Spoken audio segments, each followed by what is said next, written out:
great roast. Turkey, chicken. We got a chicken here, but this is the same process you can use with turkey. It's been roasting for about a couple hours, and when you do your turkey roast, the same thing. You're going to roast in the pan. I've got some onions, carrots, and celery in the bottom of the pan, and once that turkey or chicken is cooked, you have the nice onions, carrot, and celery that's been caramelizing in the bottom of that pan. We're going to take that out and make our gravy. First, we're going to take our poultry, turkey or chicken, out of the pan. And that is where our great flavor is. That's where we're going to make our gravy from.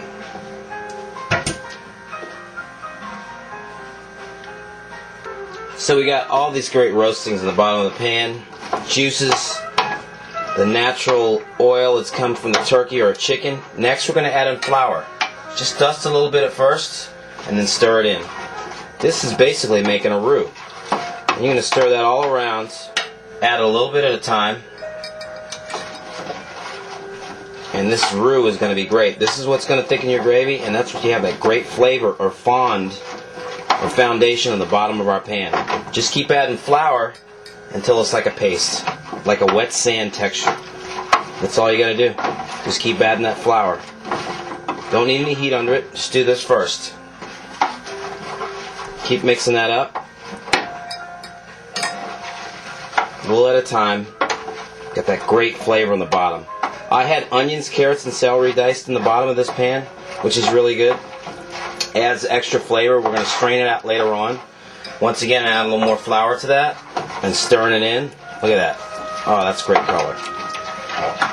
Really good. A little bit more on the edges here if you have some fat on the edges. That beats any kind of canned gravy you can ever have. Just a little bit more. There we go. It's kind of a wet sand texture. That's what we're looking for.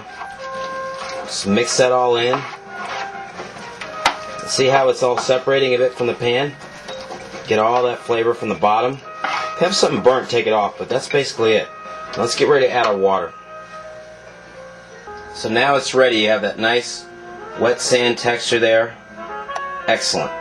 We're ready to add our hot water.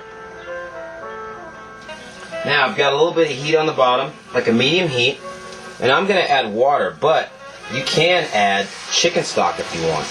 You can use canned chicken stock. Low sodium if you want. You don't want a lot of salt in there.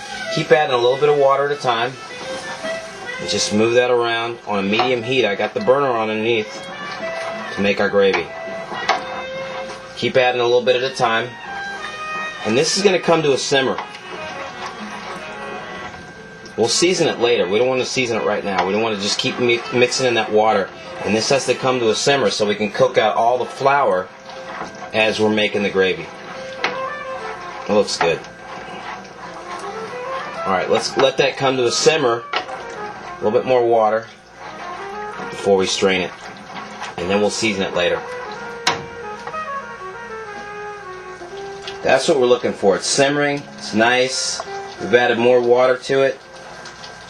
And it's all up to you how thick you want it. That's how you add how much water. When it looks like it's thin enough for you, you're all set. Then you can stop adding your water or your stock. Now we add in our salt and pepper. Season it up.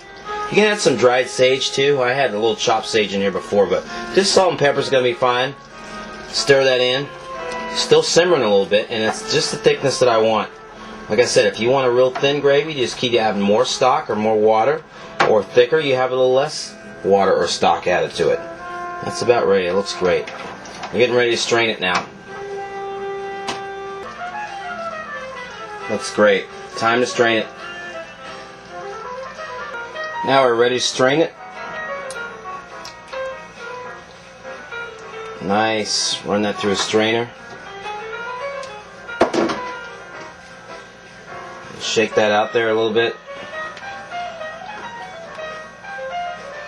And that'll get it nice and smooth, and we can leave that mirepoix in there. And just get the nice smooth gravy out. Now if you want to put giblets in there, you can put the giblets in right now and after the strained gravy that you have there. You can check your seasonings one more time, and that's ready to go on the chicken. There we go. So once your gravy's strained out, nice, just pour that on. There we go. Turkey, chicken, goose, duck, you name it.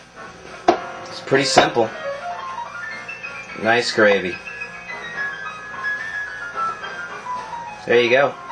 Happy holidays.